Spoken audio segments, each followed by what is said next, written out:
测试服光辉季染色功能优化动作新增音效，家人们，今天测试服迎来更新，快速简单带你们了解一下。首先是上线后发现画质变得超级模糊，解析度与帧率全格拉满，不知为何跟马赛克一样。第二就是更新完后季节2个动作新增音效。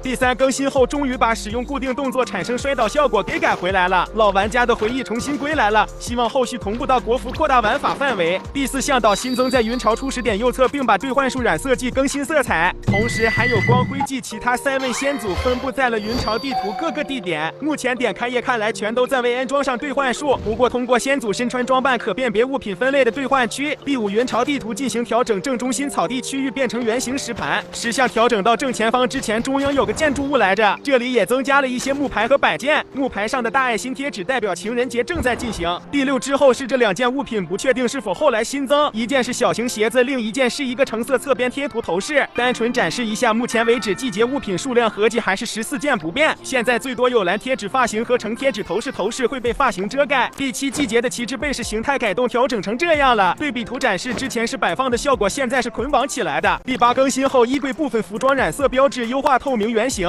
并对服装可染色个数标记了，染多少个就标记多少个圆形。第9情人节地图礼包小人改动成时光季先祖站岗。第10染色功能工具栏操作优化，现在更方便易懂了。穿戴设定可染色服装进入这个车间，默认可自行调色。目前来看最多能调2种色，那么你喜欢以上这些更新改动吗？